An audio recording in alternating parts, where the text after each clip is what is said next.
No, I was just saying with all of our tens of listeners on the first episode, we really are running a very high risk operation here. Tens of listeners. Maybe you can retarget it towards the WGN-TV folks. Can you tell our tens of listeners what market you're in? Yes, I am at WGN-TV in Chicago, the #3 market in the country. Do you know that Pix, I'm stirring the pot a little bit. Do you know that Pix claims that they were actually the ones who had the, how it's Chicago's very own, New York's very own. Right. They actually claim that WGN stole it from Pix. Do you have any comments on that? Yeah, that is absolutely false. I think if you go onto YouTube, you will see from like 1970 something, Lou Rawls is the one singing it, and it's clearly for WGN-TV. Okay. And so now everybody with an unoriginal thought is stealing it. WGN Radio, Chicago's very own. Now Pix a few years ago started saying New York's very own. So I am willing to go out on a limb and say that it originated from WGN-TV. And I'll bet you if with your quick Google hands, one of you two, you can probably look up the theme song and with Lou Rawls and see that it's WGN-TV. Shall we cut it in right here, Nick? Can we play it and demonstrate it? Super cut of people stealing blank very own. God. No. That's funny. I mean, wouldn't it like I'm gonna play devil's advocate a little bit here though. I mean, is New York saying is Pix 11 saying Chicago's very own? No, they're saying New York's very own. And New York's very own. And like you wouldn't claim to be New York's very own, right? Absolutely not. So like, I mean, that's okay. Everyone's kind of, how did you get to where you are, Errol? And what are the things that like keep you up at night about where we're going? So, I started in the ad business right out of college on the agency side. Okay. And I did it for a year and I didn't really like it.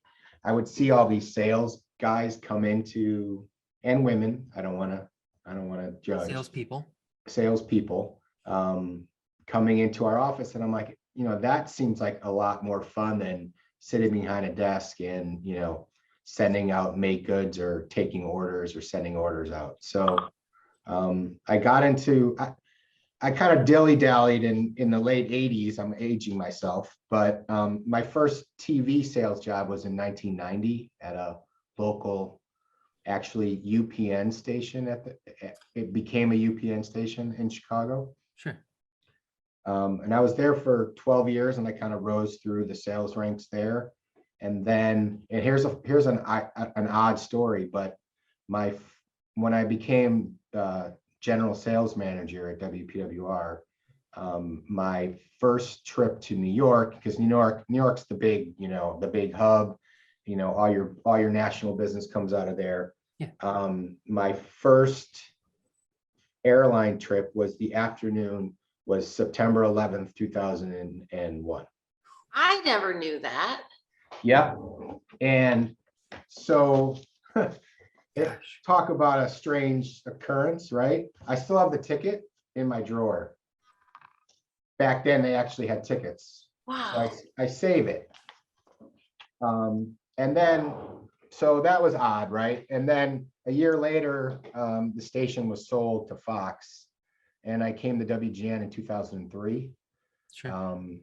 I was a huge Chicago sports fan, not a Cubs fan, a Sox fan, and a Bulls fan, and a Hawks fan, whatever. But I came here in beginning of 2003, and I've been here ever since. And I've been the director of sales since 2008. And you hear the stories of these, the old time sales guys talking about how writing orders on napkins and going for 4-hour lunches. And Yeah. that is the farthest from the truth right now.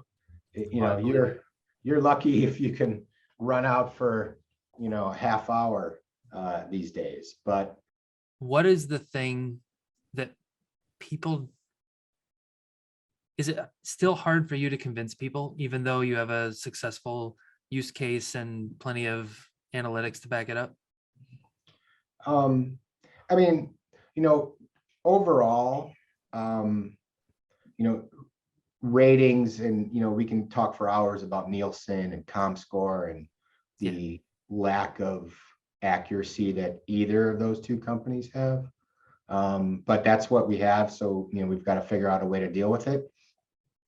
But, you know, it's the local, kind of the local direct business and the small to mid-size agencies that are willing to listen and engage with us. Sure. You're not gonna go to, you know, OMD or Group M or Spark and start, you know, giving them all the business on, you know, attribution and ratings and trying to get, you know, how to improve their customer acquisition and what kind of, you know, back office research you have, because they, quite frankly, I don't think they really care. It's just, they're just doing their jobs of trying to get the spot money spent, and they're not really necessarily concerned about results.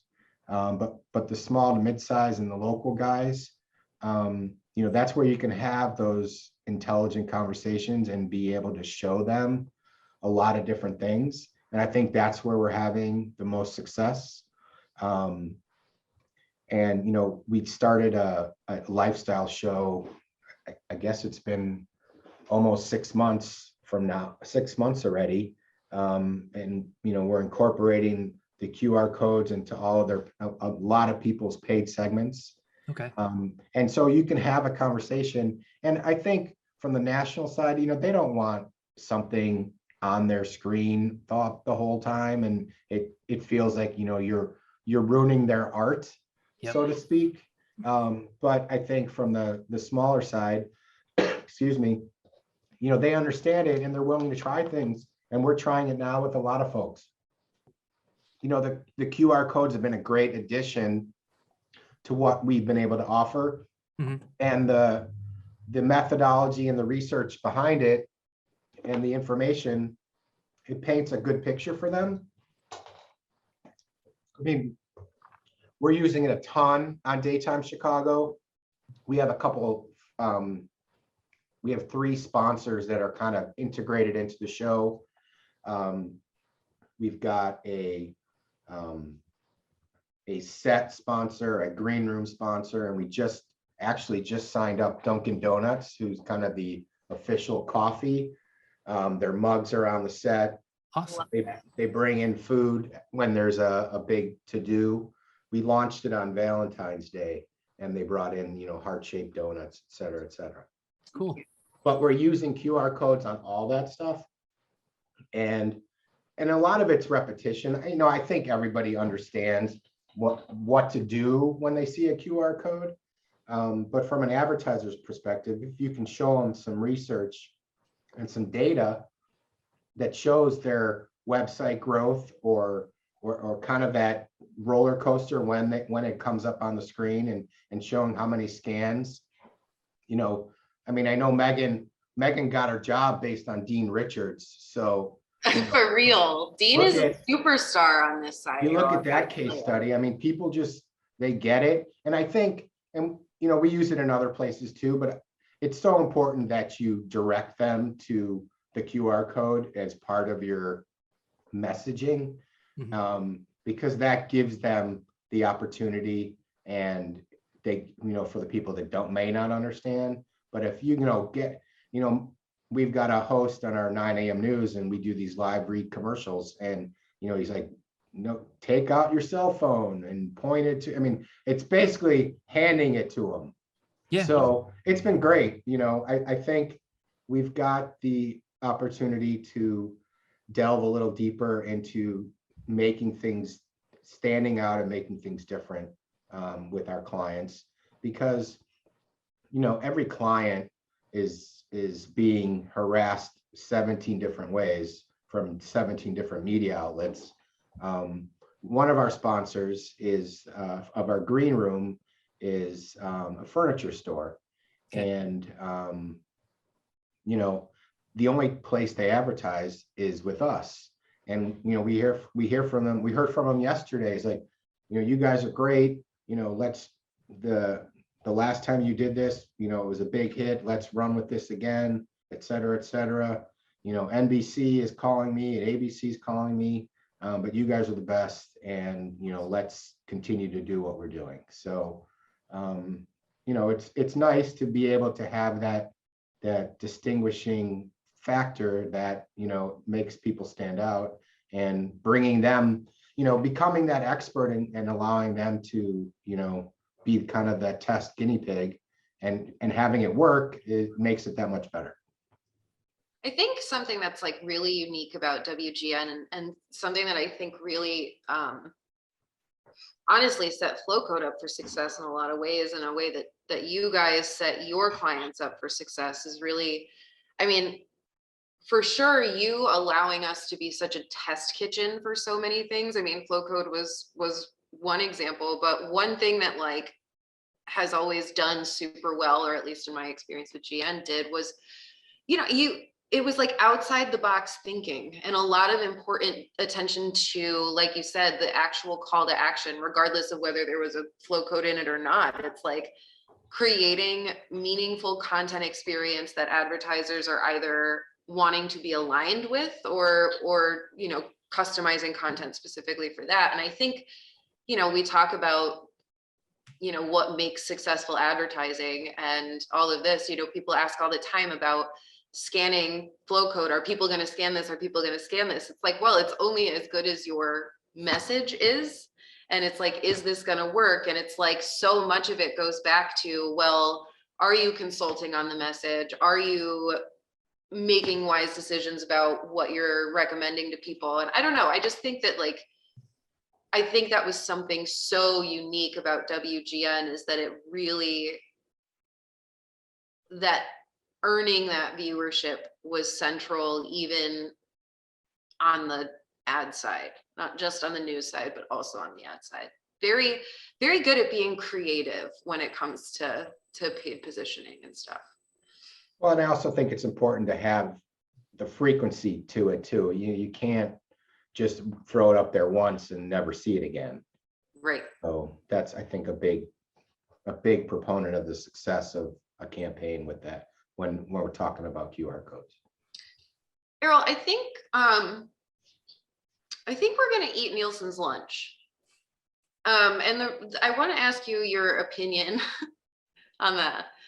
So we talk about these hash marks, and something that, like, we've talked to other groups about is, like, obviously talking to, like, even Nexstar stations where Neilson, the ratings are non-existent, right? And like, even when you are getting your you know, measurement back, it's like you have to take it with a grain of salt because it's such a small sample and it's not accurate. All of the things, we hear all of that all the time.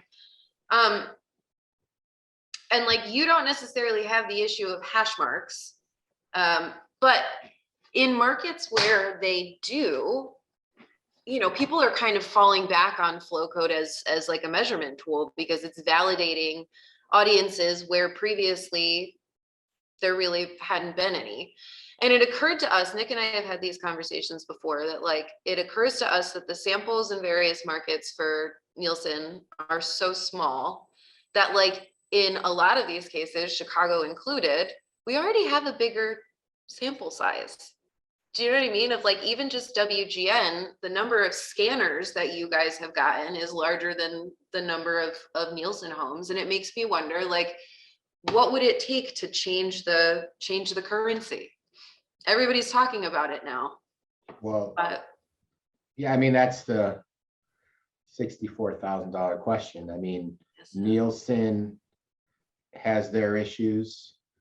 They just expanded to include broadband only homes, so they can have a bigger number in their sample, more potential households that they can test.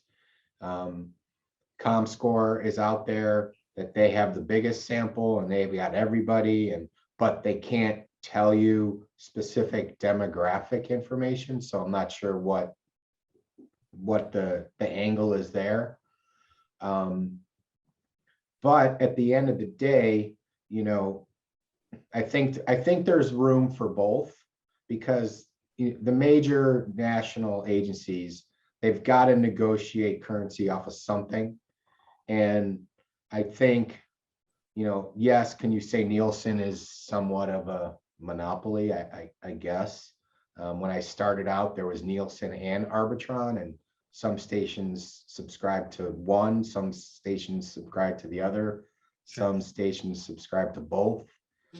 So it was it was like the wild, wild west in terms of ratings, but also, there was 5 or 6 TV options back then. So it was like, what's the difference between a 20 rating and a 18 rating? Now it's, what's the difference between a 1.2 and a 0.2? So it's just a wide variety of things. But I do think, attribution is becoming more and more important. I know that, Comcast here in Chicago, they kind of do some sort of targeted ad. Everything's about targeting. So Comcast has something with targeting. They're hoping that over-the-air TV stations with ATS 3.0, ATSC 3.0 down the road. I mean, that's something. It's just all about data and being able to garner people some sort of data and results on what they spend, an ROI, I guess you can say. But it all leads back to these small companies getting in on the ground floor, but also being able to provide them with data and proof of that they're spending money and they're seeing results. If it's increased website traffic or the cash register, right? I mean, ultimately that's what they want, you would think. But I think from the bigger side of things, that's not very important. It's just give me the number of impressions that you told me you were going to give me, and let's move on to the next thing. Do you think there's ever a time where this is future? This isn't this year, this isn't in 3 years, but like, can you see a future where you're running ads that are pay per, like per inquiry, but with like a QR scan instead? Like we'll stop running your ad when you get 2,000 clicks. Listen, I think anything is possible. I think TV stations, you can kind of consider them the newspapers of the 90s, so to speak. It's a recurring theme here, man. But until, it's still a very, profitable and revenue generating business, the way it's currently constituted. But I think there's an option for everything. I mean, listen, we get calls every day from PI agencies. Hey, we want to offer you, $4 a lead or whatever. Mm-hmm. But you have no idea what the data is saying. You could say at the end of the week, oh, you only got 20 phone calls. Here's your check for $80. So, is there an opportunity? I would think yes, and somewhere down the road. Listen, I think stations are expanding, between streaming, OTT apps, and Peacock and Paramount Plus and all those. I mean, there's a lot of impressions available. So I think if you can figure out the best way to monetize them, and I would imagine there's ways to test different forms of payment. I mean, there's a big push now to do pay for performance on the TV side. A lot of national agencies are pushing it. But there's really no benefit from the station side, except, ease of use. I mean, we're in a different situation. We're an independent station. We've got nothing but inventory. But I see where the affiliates say, this is good for us. we don't have to worry about under delivery weight. We don't have to worry about anything. If we don't run it, it's not the end of the world. Mhm. But I think there could be opportunities for all sorts of different models. The attribution companies are all out there pitching the TV station groups to be able to better measure what type of instant gratification their commercials are using are getting. So I think there's a room for everybody, and never say never, I guess. I just don't think I'm not sure if I'll still be in this role by the time that happens, but you never know. You never know. We were talking about this with marketing guy for a bank who worked in TV for a long time. Maybe like you were just talking about the scan education, like telling people to take out their phone, being Right. deliberate about, we're going to go through that process where you click on the thing. Is there a place for bookended spots, 1 15-second at the beginning of a break that says, take out your phone, we're going to give you this offer to buy eggs at a most crazy price ever. I don't know, maybe eggs isn't the best example. How about discount on lawyer fees, whatever it is. I'm pitching these things. Somebody call Howard Enkin. Right. I mean, listen, I think you've got everyone, any type of service industry. I mean, when you talk to them from our perspective, what can we do to stand out, right? I mean, Megan was in many meetings with Howard Enkin. What can I do differently? All I see are lawyers on TV. Well, if you make up a 30-second commercial, bookended 15s, and like you said, first one is, hey, coming up soon, there's going to be, you have a special offer, and attorneys may not be the best one to go with, but yeah, no, I'm um or eggs. Yeah, or no, neither of those are good. Attorneys and egg. probably not, but It's been out of the business for a little bit, I think. right. But it could be, why couldn't Taco Bell say, stay tuned for our next commercial at the end of this commercial pod, for scan the QR code for a free taco. Somebody needs to go to the Bulls or something. I don't know if this is inside baseball. So there was an activation that we did with the Buffalo Bills, and all it was, Errol, the call to action was scan for your chance to win a signed helmet. Mhm. And in like a minute, they had more new email addresses collected off of that scan than they had seats in the stadium. And so it's like it's all down to just what is the value exchange? I don't know, but people love it. Can be as simple, like people still really love Dean's just scan here for recipes, and that just goes to the lander. It's not even like anything I super. mean, we just dovetail. So Dean Richards is our entertainment reporter, but he also cooks, and that's where the QR code began. But now we just started with a daily newsletter for Dean. So it's Dean's reviews, Dean's lists, Dean's cooks, and to a daily newsletter. And last week was the first week we had it, and we had 30 people signed up for it. We haven't really promoted it, and then this week we had Dean promote it, and we're up to 566 subscribers to the newsletter in a scant few days. So I think if it's if it's something people want, then they're going to make the effort to do it. The best thing about this call, Megan, that spreadsheet I sent you, 35 topics that we need to talk about because TV will be better if we can just show wins in these.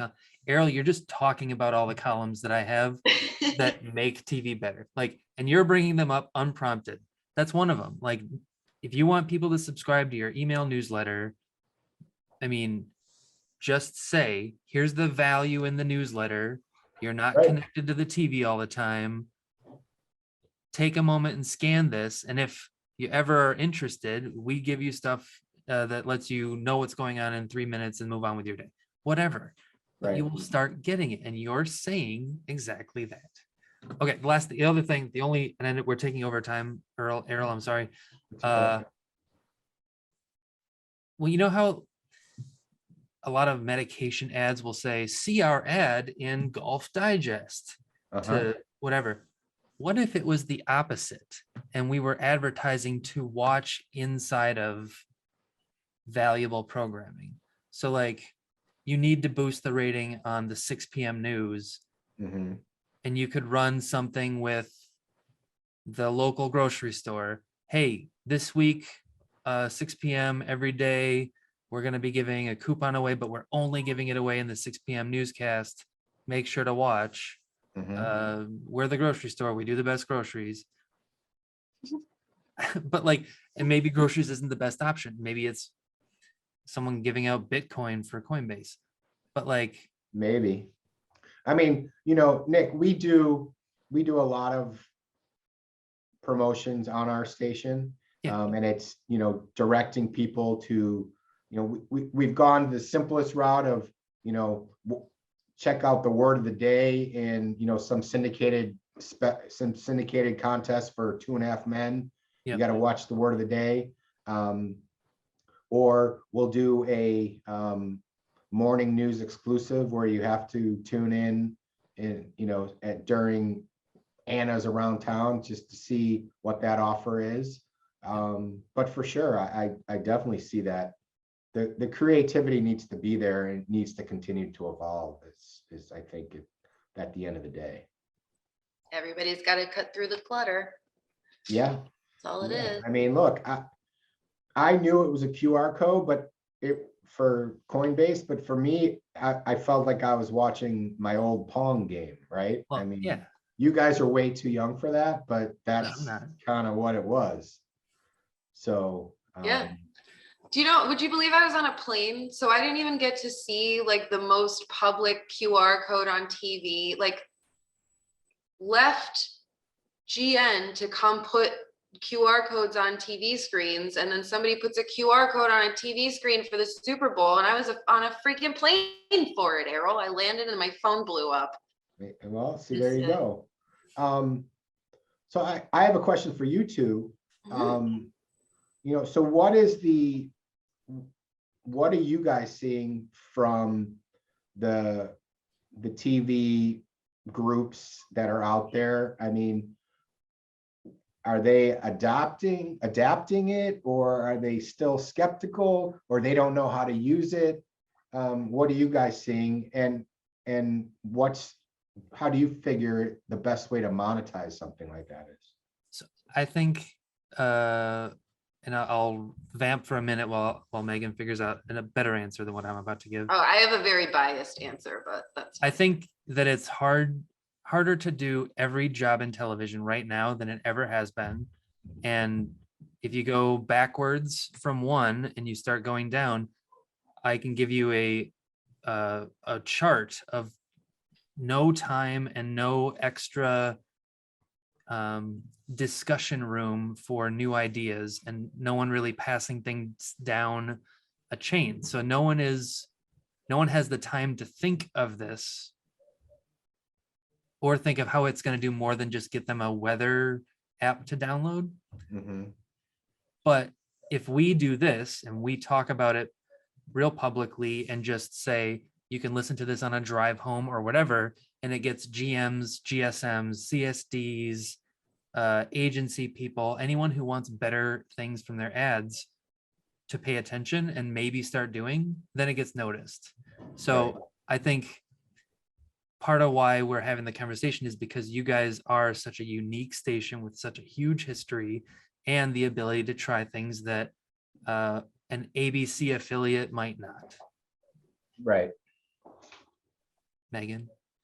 No, I mean, yeah, so I might be a little bit biased, but what I'll say is that I think the awareness is there, the engagement is there. People are like, we've stopped saying that you can do this. We're starting to say this is how to do it correctly.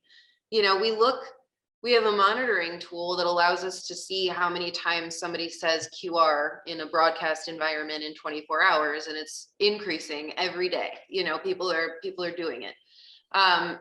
With Flowcode, I think, to echo Nick's point and to kind of give us a pat on the back here, Errol, is I think that WGN really laid a lot of groundwork for